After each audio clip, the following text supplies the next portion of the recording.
terminar el libro de Job. Lo empezamos hace 8 días y ya hoy lo vamos a terminar. Rápido esto. Con los hermanos que estamos en los devocionales, en las mañanas, lo vimos de a capítulo por día. Cuando estamos juntos en los devocionales, a propósito, le doy gracias al Señor porque más que el momento específico, cuando estamos compartiendo, y más que la enseñanza que puede ser muy sencilla o muy corta, lo que estamos haciendo es generar el hábito en Dios de estudiar la Biblia paso a paso, ordenadamente, sin prisas y sin pausa. O sea, no acelerados, pero tampoco dejando baches en el camino. De hecho, aunque lo hacemos de martes a sábado, le pido a los hermanos que lean el domingo y el lunes el capítulo que le corresponde o les toca esos días. Y el martes se hace una reflexión de los 3 capítulos, el del domingo, el del lunes y el del martes.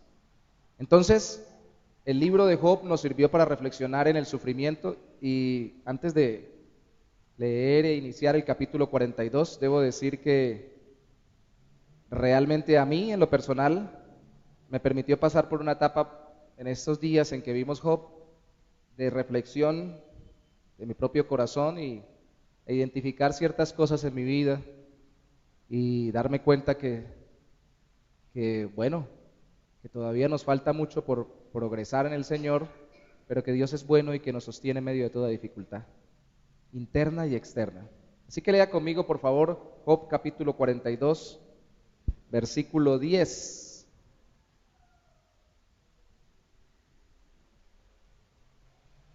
Job capítulo 42, versículo 10. Dice: y quitó Jehová la aflicción de Job cuando Job hubo orado por sus amigos, y aumentó al doble todas las cosas que habían sido de Job. Dios lo restauró, pero por favor observe conmigo que no simplemente le devolvió todo lo que tenía, sino que le devolvió el doble. Los procesos en Dios que permite que pasemos en dificultad, o cuando tenemos dificultades, tienen como objetivo no simplemente que nosotros pasemos la dificultad, sino que incluso seamos promovidos y Dios nos bendiga más grandemente de como estábamos.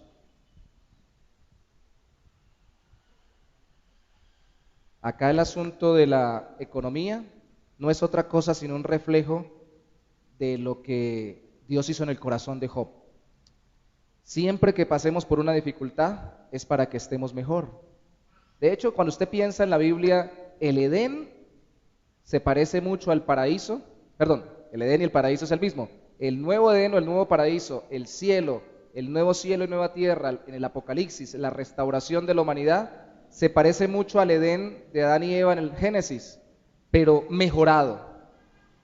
En ese momento o en ese instante, Adán y Eva podían pecar y desobedecer a Dios. De hecho lo hicieron, y por eso estamos en dificultad de los seres humanos de ahí en adelante.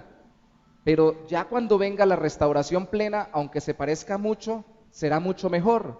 Y todo este sufrimiento de la humanidad durante todos estos milenios no quedará en vano, sino que Dios lo habrá utilizado para traer algo mucho mejor de lo que incluso estuvo al principio. Así que, hermanos, si la semana pasada lo que quería era estimularlos a que ustedes se animaran y se dieran cuenta que no están tan llenos de dificultades como parece, y que más bien se animen a confiar en el Señor en medio de las dificultades, hoy lo que quiero es que ustedes entiendan que al final Dios quiere que ustedes terminen mucho mejor cuando pasan un proceso difícil, y que la restauración que Dios hace a nuestras vidas después de un proceso duro o difícil de sufrimiento es real, es verdadera. Por eso le he titulado a este sermón Restauración Real. Y otra ilustración podría ser una herida. Hay heridas que sanan solo por fuera, en el exterior, pero interiormente pueden estar peor. Cuando yo estaba en la enfermería, me acuerdo muy bien, en la primera práctica que tuve en la parte hospitalaria, me permitieron hacerle asepsia, limpieza a una herida quirúrgica de un paciente. Y las otras chicas, bueno, las chicas, yo no era de yo era de los chicos. Las chicas, porque éramos bastantes mujeres ahí estudiando enfermería y pocos hombres, las chicas sobre todo, y a veces también los hombres les daba como cosa hacerle curación a un paciente con una herida purulenta después de una cirugía, y más si era grande y fea. Pero a mí me gustaba pensar que así fuera mala la apariencia, el objetivo es que estuviera mejor. Entonces más rápido metía la mano hasta donde fuese necesario, así el paciente sufriera en ese momento, introducía la gasa o el instrumento que que me permitieran ahí de parte de la jefe y de los instructores para sacar lo que tuviera de material. Lo hacía lo más rápido posible, pero lo mejor posible, porque si me ponía con mucho detalle y pensaba que no sufriera, pues el estado que tendría después sería peor. Porque si la herida cierra y si sigue infectada y no se ha sacado el material infeccioso de adentro, por fuera puede estar muy bonita, pero después va a estar peor porque por dentro sigue igual y su estado será peor. Así pasa a veces cuando nosotros queremos que Dios nos restaure.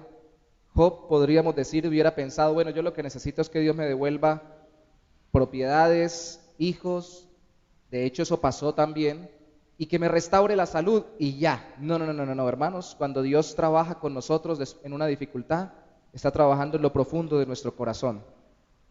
Si sanamos solo por fuera, si nos restaura solo las circunstancias y no nos restaura el corazón, seremos perjudicados. Cuando el creyente en dificultad percibe que Dios está tratando con su corazón, comienza su verdadera restauración. No es antes, solo cuando realmente Dios trata con nuestro corazón es cuando empezamos a ser restaurados. No es cuando nos llega el dinero que perdimos, el familiar que se fue, no es cuando se restaura la salud que se perdió, es cuando Dios trata nuestro corazón. Ahí comienza la restauración. Tal vez todavía no se haya recobrado la salud, el dinero, las relaciones, pero ya comenzó la restauración porque Dios está trabajando en nuestro corazón. ¿En cuánto Dios está trabajando en su corazón? Pongámoslo así, ¿tienen dificultades? Bueno, Dios quiere trabajar en sus corazones. Si no tienen entendido ustedes, si no tengo entendido yo, que Dios lo que quiere es trabajar en mi corazón antes que en mis circunstancias, no he entendido por qué estoy pasando estas circunstancias. Incluso cuando no estoy en ninguna desobediencia ni estoy pecando deliberadamente como Job. ¿Cómo se dio esta restauración de Job luego de que Dios le respondiera y cómo debería darse en el creyente en Cristo? Bueno, primero se dio luego que Dios le respondiera.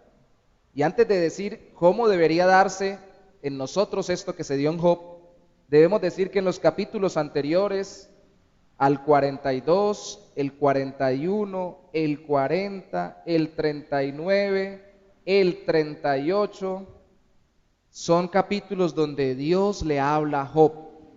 Antes, en el capítulo 37, en el 36, Eliú, diferente a los tres amigos de Job, habló, reconvino a los amigos de Job y a Job, y dijo algo muy importante, dijo que Dios hablaba como un trueno.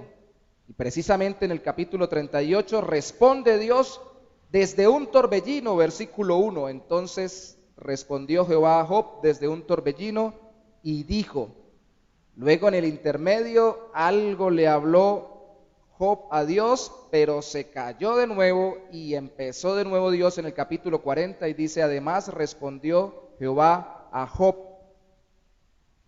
Dios le habló de una forma que conmovió el corazón de Job. Amados hermanos, ni siquiera sé qué está pasando por su mente en este momento, pero Dios sí.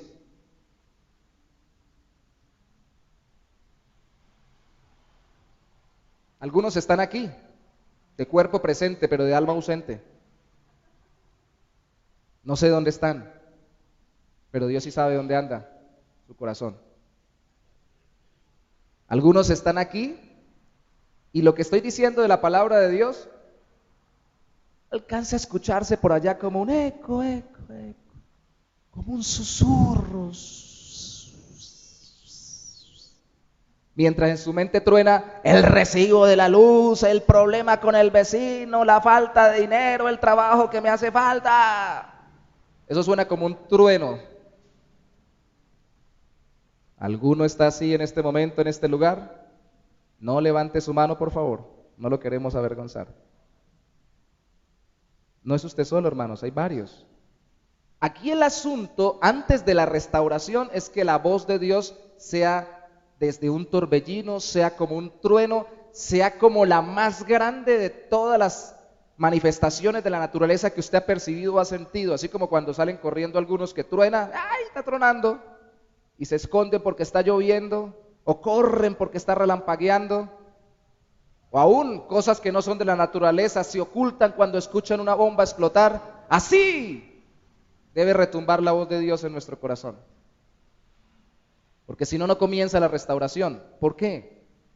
Porque sigue siendo mayor el volumen de mis circunstancias y mi preocupación por ellas que el volumen de Dios y su palabra en medio de las circunstancias a mi corazón. Y aquí hay que hacer algo, hermanos. Vamos a vigilar esta noche, los invito a que lo hagamos, y vamos a orar por el evento que tenemos en el aniversario, el 27, pero vamos a orar porque Dios nos hable fuerte. Vamos a pedirle a Dios con el corazón que Dios de verdad retumbe en nuestro ser interior. De verdad, ustedes no se cansan cuando sienten que la cabeza le da más vuelta a los problemas y las dificultades que la voz de Dios para consolarlos y para dirigirlos.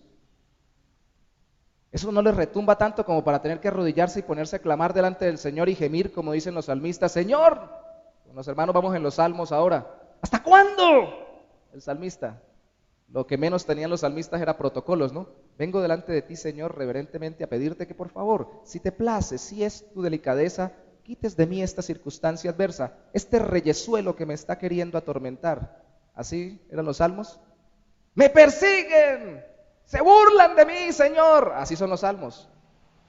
Porque es una persona que entiende que tiene llena la cabeza de voces internas que le están sepultando su vida, destrozando su existencia, irrumpiendo la paz que ha ganado el Señor para su vida, en el caso nuestro que Cristo ganó para nosotros. Hermanos, hay que orar y buscar que Dios nos hable fuerte, claramente, poderosamente a nuestro corazón. Y no tienen que esperar a que haya tormenta para que les hable desde un torbellino como Job. No tienen que esperar hasta que venga una voz de los cielos. Solo tienen que clamar con fuerzas y estar pendiente de la respuesta de Dios a través de su palabra y en su corazón. Porque el Espíritu de Dios habla a los hijos de Dios. ¿Sí habla el Señor con ustedes? ¿Qué fue lo último que les dijo? Perdón por la insistencia. No me lo digan. Si alguien dice me regañó, vale, lo regañó, está bien, el Señor es buen padre y corrige. Si alguien dice me consoló, también válido. Si alguien dice me instruyó, válido. Pero ¿qué fue lo último que recibieron del Señor? ¿Qué les dijo Dios la última vez que hablaron con Él? ¿O hablaron solos? Esta larga introducción, segunda a la primera introducción, es para decirles, hermanos, estos puntos que voy a decir de Job no sirven de nada si los hacemos mecánicamente, sin que Dios hable a nuestro corazón y entendamos que es Dios el que quiere restaurar nuestras vidas y nuestras almas. ¿Estás sufriendo? ¿Estás pasando dificultades? Dios quiere hablarte el corazón, no quiere cambiarte las circunstancias. Dios quiere hablarte el corazón. Y de ahí en adelante, restaura tus circunstancias. En el libro habló Job, hablaron los amigos, habló Eliú, y no paró el problema sino hasta que habló Dios. Le va a hablar su suegro, le va a hablar su papá, le va a hablar el pastor, le va a hablar el vecino, le va a hablar todo mundo, y no va a parar el problema en su corazón, y las circunstancias van a ser igualmente duras para su vida hasta que no perciba la voz de Dios. Así que busque al Señor con todo su corazón, en medio de toda circunstancia, para que luego se dé esto que se dio en Job, una restauración. Al menos vemos aquí el inicio, aunque el capítulo 42 resume la restauración de Job. Primero, Job, como nosotros, como todo creyente, lo que debió hacer es renunciar al reclamo. Lo segundo, renunciar al rencor. Y lo tercero, renunciar a su reputación. Renuncia, renuncia, renuncia. Renuncia al reclamo para aceptar la voluntad de Dios. Renuncia al rencor para perdonar y orar por los que lo han ofendido. Y renuncia a la reputación para recibir y usar todo con humildad. Si no hace esto como consecuencia de la voz de Dios en su corazón, no ha habido verdadera restauración. Vea capítulo 42, versículo 1 conmigo. Respondió Job a Jehová y dijo: yo conozco que todo lo puedes y que no hay pensamiento que se esconda de ti. Hermanos, esto no es doctrinal simplemente, aunque es una doctrina, la omnisciencia de Dios, la omnipotencia de Dios. Aquí lo que está haciendo Job es diciendo: acepto ante ti, Señor, que tú tienes un poder soberano y haces como quieres. No lo quiero decir de labios para afuera porque me lo enseñaron en la escuela dominical a las 9 de la mañana, dentro de las doctrinas que aprendemos por los atributos de Dios, que eres omnisciente y omnipotente, y rapidito lo suelto. Quiero que mi corazón asimile el hecho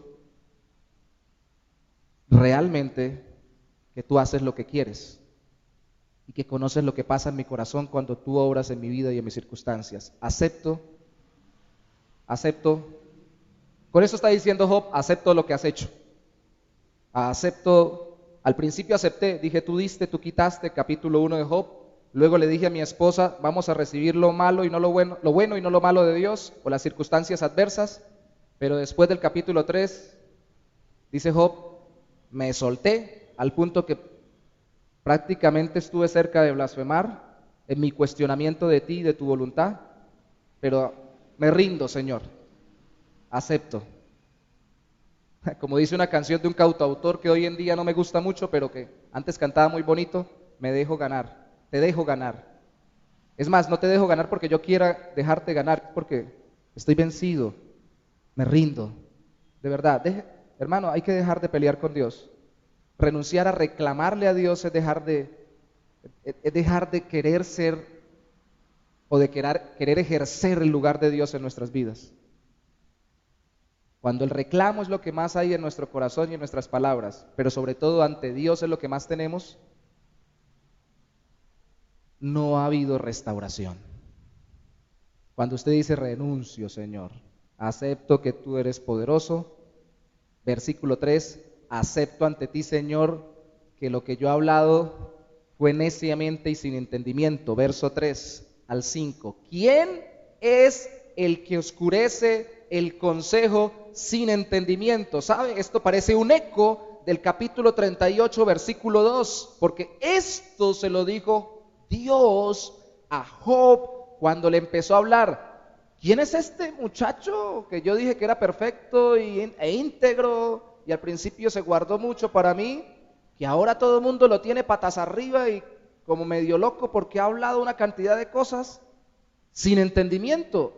Y aquí Job renuncia a reclamar y acepta lo que Dios mismo dice de él, que ha hablado sin entendimiento. Hace eco de esto y dice en el versículo 3, por tanto, dice Job, yo hablaba lo que no entendía, cosas demasiado maravillosas para mí que yo no comprendía. Oye, te ruego, le dice Job a Dios, y hablaré. Te preguntaré, mire qué actitud tan humilde, y tú me enseñarás. De oídas te había oído, mas ahora mis ojos te ven. Esto es aceptar que se ha hablado sin entendimiento. Esto es aceptar que aún tenemos mucho por aprender. Esto es ser enseñable. Señor, háblame, yo quiero oír. Lo poquito que sabía lo decía con tanta fuerza que a todo el mundo confundía. Algunas veces nosotros sabemos tan poquito de algún tema. Dijo alguna vez alguien que el bachiller colombiano, perdón por los hermanos que son colombianos, pero alguien lo dijo así, parecía un océano de conocimientos con 1 centímetro de profundidad. Aprendía de todo, pero no profundizaba en nada. Y a veces nosotros sabemos de todo un poquito como para poder hablar. Nos cuentan de la política, filosofía, las ciencias, nos cuentan de deportes, y es bueno saber algo para seguir la conversación, pero a veces pensamos que lo que decimos está llena de la plenitud de la sabiduría y no sabemos nada. Eso frente a Dios es orgullo. Y Job, al querer defenderse y al querer buscar la respuesta, y en medio de su dolor, lo que estaba haciendo era dejar de ser enseñado por Dios. Dejó de ser enseñable. Se convirtió en alguien que no se le podía enseñar. ¿Usted quiere saber quién es bueno para enseñar? Alguien que se deja enseñar. ¿Usted quiere saber quién es bueno para liderar? Alguien que se deja liderar. ¿Usted quiere saber quién es bueno para corregir? Alguien que se deja corregir. ¿Usted quiere saber quién es un buen discípulo del Señor? Alguien que está dispuesto a que el Señor le continúe enseñando y viene humildemente. Dice: Señor, lo que sé, lo sé de oídas. Hablábamos hoy de revelación general y especial, de tu palabra, de tu revelación especial y de Cristo, pero de lo que tú das a conocer en la revelación general. Preguntaba al final: ¿un médico estudia revelación general o especial? Y dijimos general porque estudia la creación de Dios, en la que Dios muestra que Él es el creador. Aunque no crea en Dios, está estudiando cómo Dios se revela en la creación, su creación. Hermanos, y a veces nosotros en nuestras profesiones, en nuestros artes, si son artes manuales, en nuestras habilidades artísticas, en las cosas que sabemos, pensamos que sabemos ya mucho porque sabemos mucho más que los demás. Pero Dios es el músico por excelencia si es arte musical. Dios es el que creó el ser humano si es el arte del trato del estudio de la anatomía del cuerpo, del trato de la salud, del físico. Dios es el que creó a las plantas y a los animales, si estamos hablando de biología o zoología. Dios sabe más. Y a veces no aprendemos más porque no queremos dejarnos enseñar más. Eso solo en el área de la creación, revelación natural. Ahora en la revelación especial, y a veces porque sabemos algo de Biblia, ya tenemos a Dios agarrado por el cuello. Ya sé qué es lo que va a pasar. Señor, yo voy a decir esto y usted me va a contestar. Una de las grandes realidades nuestras cuando, por ejemplo, somos aconsejados y estamos pasando por una dificultad, es que tenemos que venir ante el consejero o ante la que nos va a ayudar a decir: todo lo que yo sé de Dios, todo lo que yo he aprendido del Señor en cada área de mi vida, no me ha sido suficiente, porque apenas de oídas he oído, necesito que me sigan enseñando. Necesito que me ayuden y me guíen en Dios. ¿Acepta usted que ha hablado sin entendimiento? ¿Acepta usted, como Job, que Dios tiene la autoridad para hacer lo que quiera con su vida? ¿Acepta usted que debe arrepentirse de esa actitud rebelde, soberbia de no dejarse enseñar cuando está en dificultad? Sí, Señor. Si acepta usted eso, acepta usted la voluntad de Dios y renuncia a vivir reclamando y quejándose en medio de la dificultad. Job capítulo 42, versículo 6 dice: por tanto, me aborrezco y me arrepiento en polvo y ceniza. Hoy en día, en nuestro medio tan humanista, diría: ay no, que tampoco se trate tan feo. Me aborrezco. Ya va, quiérete para que los demás te quieran. Y así planteamos: ámate para que los demás te amen. No sé cuántas veces he escuchado eso. Y la realidad es que si yo no amo a Dios por encima de mi propia vida, no me amo a mí como debería amarme. Nada de empezar conmigo, empiezo con Él, para entenderme y verme como Él me ve. Y si es necesario en algún área, esto no está diciendo que Job dijera: bueno, ya quiero morirme. No, ya no está en eso, por ahí pasó. Ahora más bien está diciendo: aborrezco la actitud que tuve frente a ti, Señor, en medio de la dificultad. Y qué tan necio fui, qué tan terco. Uy, cómo le contesté a mis amigos, qué terrible cómo me comporté. Eso es arrepentimiento.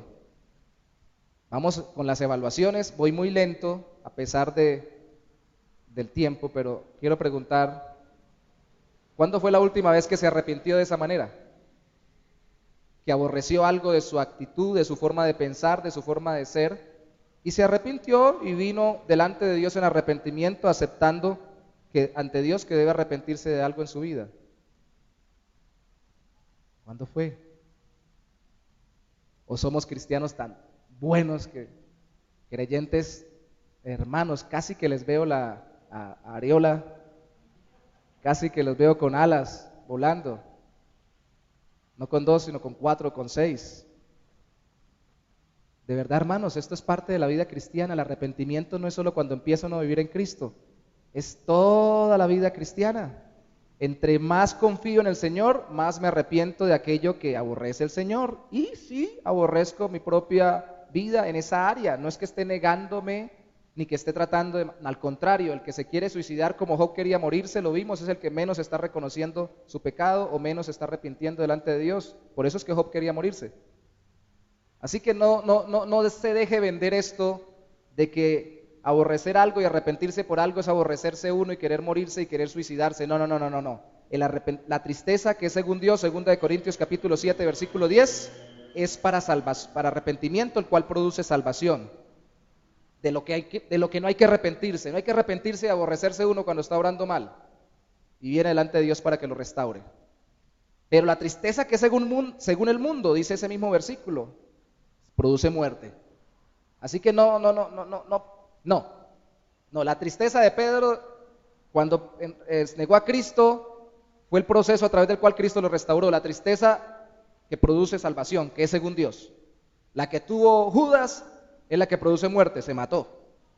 Así que diferenciemos, hermanos, porque no satanicemos, no debemos satanizar ni la tristeza en nuestras vidas, porque es una emoción que Dios nos ha dado para tenerla en nuestro corazón. Yo no creo que aquí Job viniera de nuevo todo lavadito, bien pulcro y tranquilito diciendo: Señor, me aborrezco y me arrepiento en polvo y ceniza.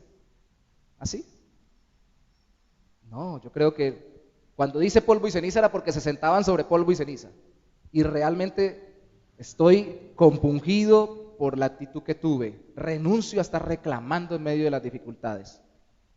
Y si usted está pasando una gran dificultad, renuncia a vivir peleando contra Dios y contra el mundo. Y no diga: no es contra Dios, es contra el mundo, es contra el universo. No, al final es contra Dios.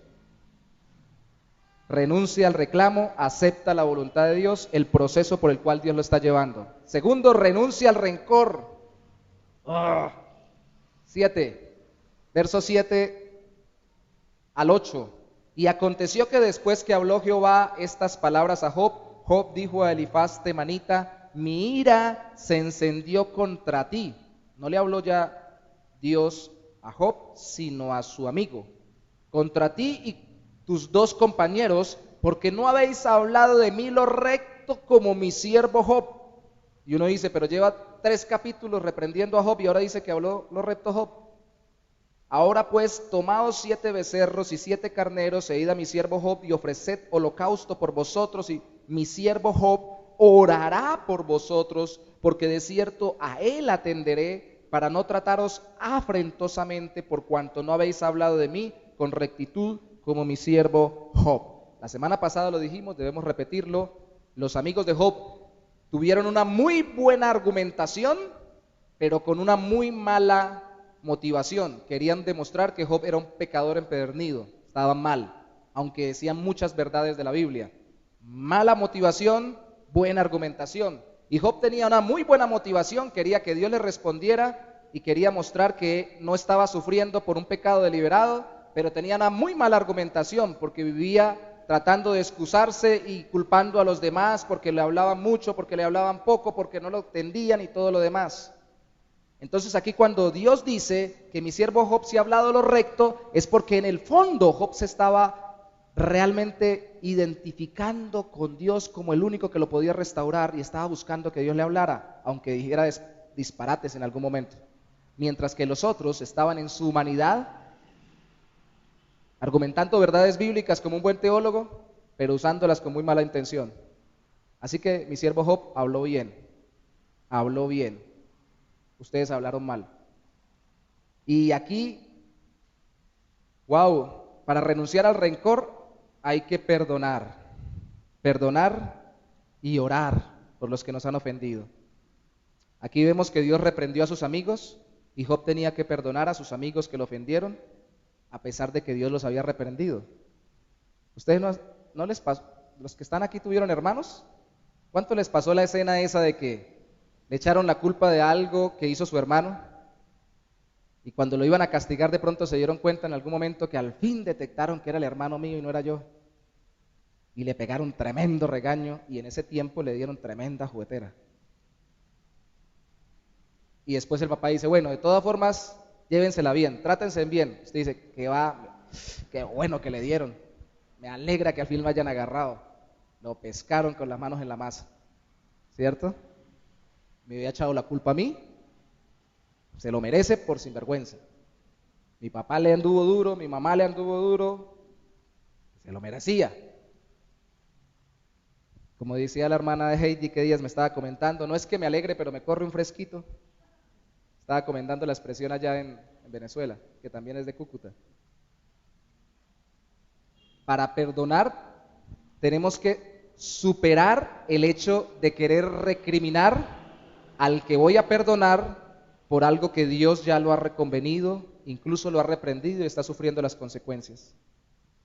Mire, es tan tremendo nuestro corazón que usted cuando lee las cartas del apóstol Pablo a los Corintios, que eran iglesias cristianas en la ciudad de Corinto, Pablo en la primera carta reprende a un hombre que estaba acostándose con la mujer de su papá, con la madrastra, y yo creo, algunos creen, otros creen que fue otro caso, que en la segunda carta que aparece en nuestras Biblias, era ese mismo caso que tal vez el hombre ya se había arrepentido porque lo habían reconvenido, al principio no le querían decir nada, se lo dijeron, lo pasaron por un proceso disciplinario, se arrepintió y ahora que estaba arrepentido no querían perdonarlo. Como diciendo, chupe la consecuencia, lleve el bulto por sinvergüenza. Ya no lo querían perdonar y por eso les cito lo que dice el capítulo 7 del versículo 10 de 2 de Corintios que utilizamos como frase o versículo para memorizar en la segunda lección del discipulado sobre el arrepentimiento. Si está triste para salvación, es una tristeza que produjo Dios. Pero después Pablo le dice, este hombre o esta persona que llegó triste, perdónenla. Ya la perdonó Dios, ya le dio una tristeza para salvación, le dio la capacidad de arrepentirse. Ahora ustedes más grandes que Dios. Y a veces a uno le cuesta perdonar a alguien porque uno ve que sigue en su maldad y que parece que no le pasa nada. Pero ojo, a veces nos cuesta perdonar a alguien que ya ha sufrido las consecuencias y más bien como que nos corre un fresquito y decimos qué bien que le fue mal. Renunciar al rencor necesita que perdonemos a nuestro ofensor, así Dios ya lo haya reprendido directamente. También necesita que perdonemos a nuestro ofensor de la forma que Dios manda. Mira el versículo 9. Fueron pues Elifas temanita, Bildad sujita y Sofar naamatita, e hicieron como Jehová les dijo, y Jehová aceptó la oración de Job. Yo no creo que Job estuviera orando con un corazón lleno de rencor. Y es porque Dios lo dijo. Hermanos, antes de avanzar en todo esto de la restauración, recuerden que Dios para restaurarnos externamente nos restaura internamente. Hay que renunciar al rencor. Recordemos que el perdón no es un sentimiento. Genera sentimientos y por favor recuerden, el amor tampoco lo es, genera sentimientos. A veces pensamos que amar es sentir cosas bonitas con respecto a alguien, ¿no? A veces sentimos cosas feas y soportamos a esa persona que nos hace sentir cosas feas, la estamos amando como Dios ama y soporta a los justos y a los injustos y hace salir su sol sobre justos y pecadores. Y no le manda menos sol al que más lo aborrece. Eso es amor. Así nos haga sentir como incómodos.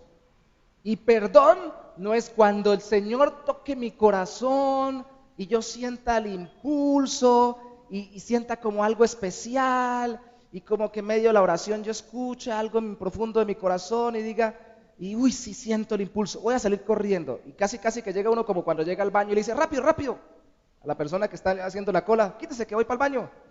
Que llegue yo así donde la persona, rápido, rápido, venga que lo voy a perdonar antes que se me pase el impulso. Antes que se me vayan las ganas, ¿qué tal que al rato ya no quiera perdonarlo? No, así no es para perdonar. Perdonar es cuando no se tiene ganas o cuando se tiene ganas. Cuando se siente uno bien haciéndolo o cuando uno se siente todavía incómodo haciéndolo. Perdonar es cuando la persona se ha arrepentido y cuando no se ha arrepentido. Porque perdonar es una decisión que nosotros tomamos conforme Dios lo ha mandado. Y Dios mandó que nos perdonemos los unos a los otros, punto.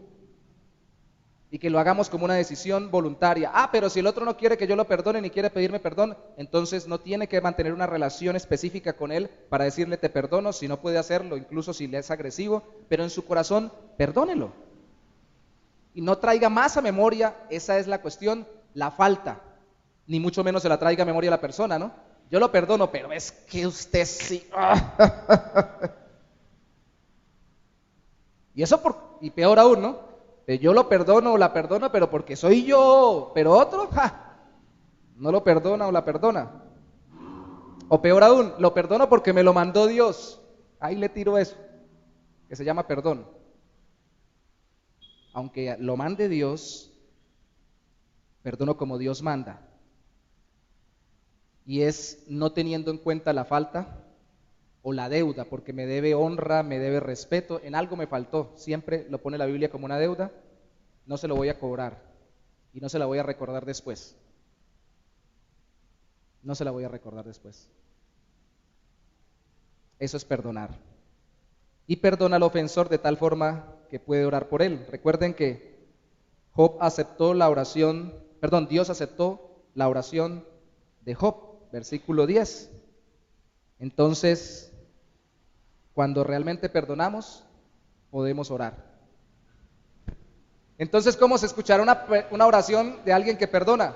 Señor, ahí está, yo lo perdoné, estoy luchando con estos sentimientos y está en el proceso. Todavía lo veo, todavía la veo, todavía me acuerdo, pero ora. Señor, y como yo lo perdoné, te pido por él, te pido por ella, que lo restaures, que no le tomes en cuenta este pecado. Miren, a veces vemos casi como ídolos y casi que reemplazando a Cristo a personajes como Esteban. Esteban oró cuando lo estaban apedreando, no les tomes en cuenta este pecado, Señor. Hechos capítulo 7, versículo final. Si no estoy mal, fue Juan Hus, 100 años antes de que Lutero clavara las 95 tesis, cuando lo estaban matando, estaba muriendo en la hoguera, dijo, Señor, trata con el rey. Oró por el rey que lo había mandado matar. Obra en su corazón.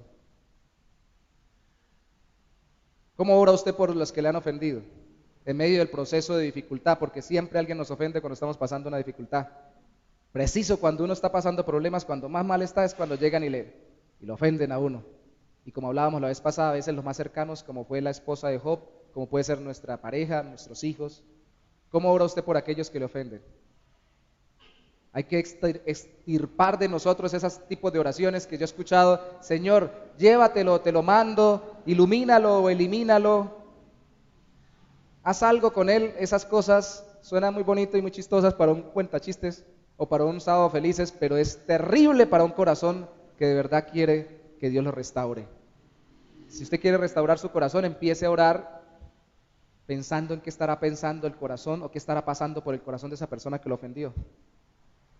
Si Job quería orar, no tenía que decir, y Señor, qué bueno que les anduvo duro. Gracias, Señor, por ajustarlos, por apretarlos. Ahora, oro por ellos. No. Señor, ¿cómo estarán ahora mis amigos? Señor, ellos pasaron tanto tiempo conmigo discutiendo, yo tan terco con ellos y los otros dos peleando, discutiendo, y ahora tú los reconviniste, deben sentirse mal, porque de verdad me dijeron muchas cosas que me dolieron. Y yo también le dije muchas cosas que le dolieron. ¿Cómo se sentirán ellos? ¿Qué estará pasando por su corazón ahora? Eso es orar por alguien que nos ha ofendido. Empezar a pensar en qué hay en su vida y qué pasa en su corazón. Y así se puede perdonar y profundizar en el perdón. Renunciar al reclamo, renunciar al rencor, aceptar la voluntad de Dios, perdonar y orar por el ofensor. Y el tercer punto, renunciar a la reputación. Dice el versículo 10, y quitó Jehová la aflicción de Job cuando él hubo orado por sus amigos y aumentó al doble todas las cosas que habían sido de Job. Tremendo, al doble. ¿Y cómo sucedió eso? Job tuvo que renunciar. Recuerden que Job había dicho que todos lo admiraban, que él era el que ayudaba a todos, que él era el rico del vecindario y era el altruista de su pueblo, que todo el mundo dependía de él para consejos, para ayudas económicas, pues primero debe recibir y usar la compañía y compasión que no tenía. Versículo 11, y vinieron a él todos sus hermanos y todas sus hermanas y todos los que antes le habían conocido y comieron con él pan en su casa y se condolieron de él y le consolaron de todo aquel mal que Jehová había traído sobre él.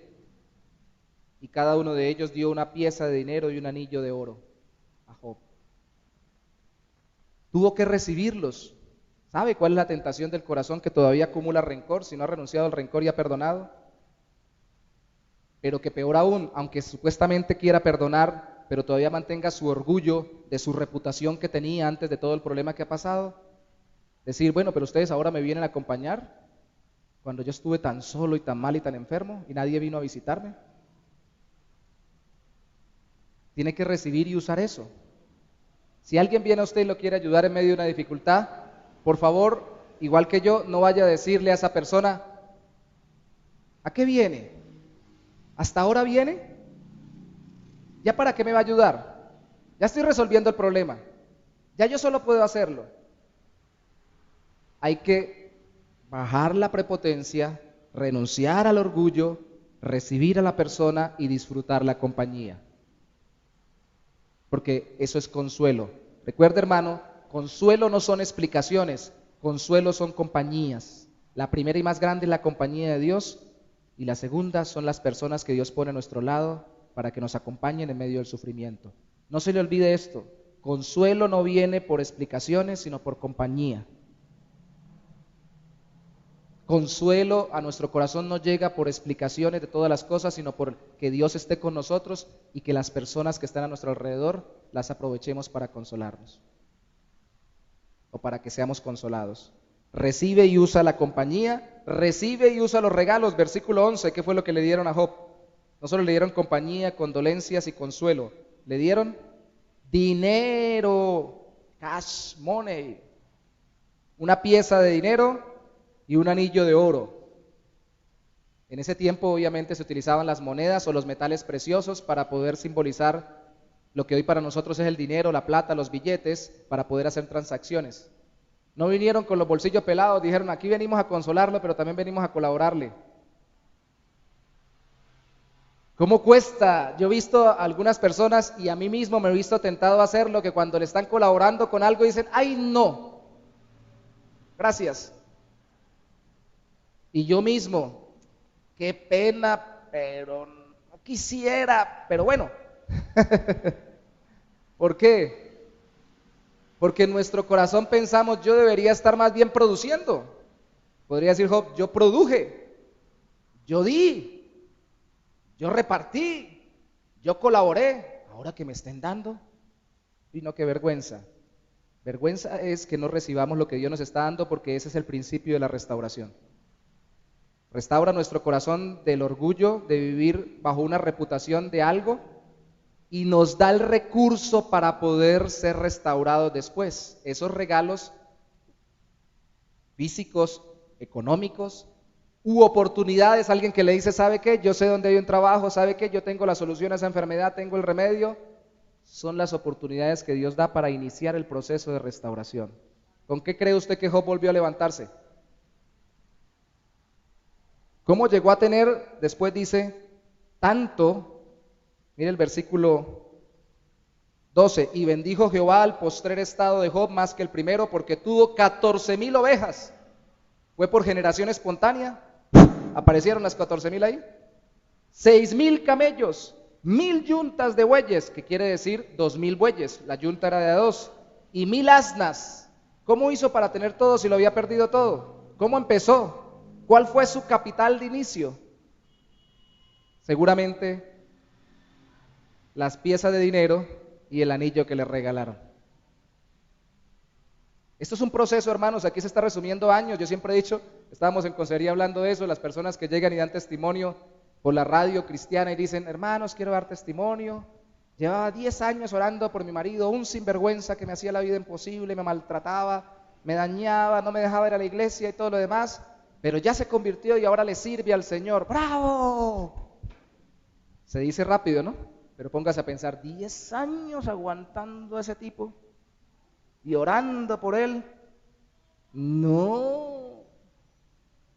El proceso no se dice porque se resume para que las personas entiendan la esencia. Aquí en el texto se resume, pero esto no fue de un día para otro. Este es el inicio de la restauración que terminó dándole a Job mucho mejor estado que el que tuvo antes de perderlo todo y de perder su salud.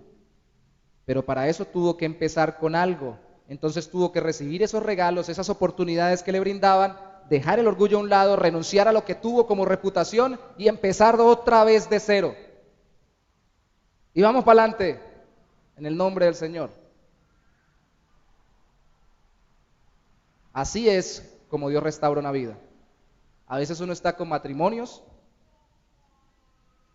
que han pasado grandes dificultades, está uno en consejería y le dicen, pero todo lo que ha pasado, renuncia a todo lo que pasó y empiece de cero. Utilice lo que tiene ahora, apenas si está entendiendo, apenas si está empezando a dar el brazo a torcer, aprovéchelo. Tal vez mañana no lo dé. Relaciones entre hermanos en las iglesias, oportunidades de negocio para ser restaurados, aprovéchenlas, aprovechémoslas. Es el principio de un estado diferente en nuestras vidas que Dios está permitiendo. Tiempo y ocasión a todos acontecen, dice Eclesiastés. El asunto es si usted renuncia a su orgullo de la reputación que tuvo y admite la ayuda para empezar a transformar su vida. Recibe y usa su restauración, no solamente para eso, sino para dar gloria a Dios. Porque mire al final quién se glorifica. Verso 13, y tuvo 7 hijos y 3 hijas, llamó el nombre de la primera Gemima, el de la segunda Cesia y el de la tercera Keren Hapuk. Ah, ya sé de dónde sacó el pastor Eberto el nombre de la hija, Keren, se llama así, Keren Hapuk. Y no había mujeres tan hermosas como las hijas de Job en toda la tierra, y les dio su padre herencia entre sus hermanos, que por lo general solo se le daban a los varones, se le dio también a las mujeres. Después de esto vivió Job 140 años y vio a sus hijos y a los hijos de sus hijos hasta la cuarta generación, y murió Job viejo y lleno de días. Ahí el asunto no es estar viejo o morir viejo, el asunto es morir lleno de Dios y de su restauración. El proceso de restauración comienza con lo que Dios hace en nuestros corazones, inicia Dios, pero avanza si estoy dispuesto a renunciar a lo que me ataba al sufrimiento. Hermanos, reclamar, guardar rencor y vivir orgullosos de la reputación que teníamos son ataduras a las que tenemos que renunciar para poder ser restaurados cuando estamos en dificultad. Aceptar la voluntad de Dios, perdonar y orar por los que nos han ofendido y recibir y usar todo con humildad para la gloria del Señor. Debemos estar dispuestos a depender totalmente de Dios y no de nuestras fuerzas. ¿Alguno quiere que Dios lo restaure en algún área? ¿Quiere que Dios haga mucho más de lo que ha hecho hasta el día de hoy en sus vidas? Pues hermanos, empieza en su corazón. Y si ya ha comenzado, anímese. Así como el testimonio de 10 años, llegará un día en que usted diga, ya pasé todo este proceso. Pero no se ilusione, después vendrán otros procesos. Pasará una adversidad y luego vendrá otra adversidad, otra prueba, porque Dios quiere promovernos de gloria en gloria, de triunfo en triunfo, de victoria en victoria. Si no hay luchas, no hay victorias. ¿Desea ser verdaderamente restaurado? Si no ha creído en Cristo, alguien que nos pueda estar viendo, venga a Cristo para que restaure primero su corazón y su relación con Dios. Yo deduzco que los que estamos acá tenemos una relación con el Señor por medio de la fe en Cristo, pero debemos también reavivar esa relación para que la voz de Dios nos lleve a ser restaurados. Pero si la persona no se ha convertido al Señor, admite su pecado, confía en Cristo, le entrega su vida, todo lo demás va a cambiar. En un proceso, pero va a cambiar. Amén. ¿Se ponen sobre sus pies conmigo, por favor, para orar?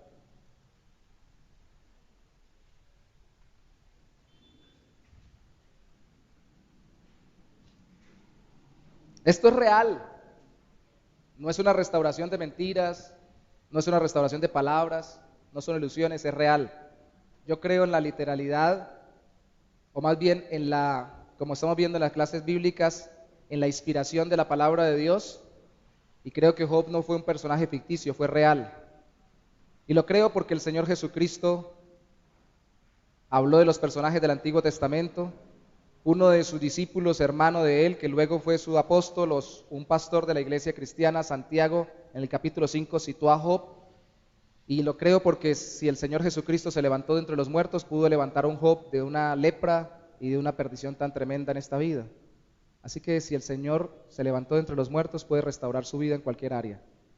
¿En qué área necesita restauración? Emocional, sentimental, física, material, ministerial. ¿Dónde tiene que ser levantado? ¿Dónde están ruinas y hay que restaurarse? Oremos hoy al Señor. Dios lo puede hacer. Dispóngase para con Él. Mi Señor, creemos que tú eres el Dios de gloria, el que resucitó a Cristo, nuestro Salvador, de entre los muertos por el poder del Espíritu Santo. Libertado o liberado de los dolores de la muerte, Cristo se levantó al tercer día, resucitó de entre los muertos y está sentado a tu diestra, oh Padre.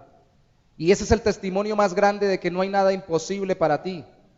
No es imposible para ti cambiar nuestro corazón para que abandonemos nuestro pecado y confiemos en Cristo y restauremos nuestra relación contigo, o más bien tú la restaures con nosotros. Así que no es imposible que tú restaures nuestra economía, nuestra familia, nuestras parejas, nuestra salud, nuestras labores, nuestro trabajo, nuestra vida en general en cada área por área, cosa por cosa, situación por tu gracia y por tu misericordia. Ayúdanos hoy, oh Santo Señor, a creer eso.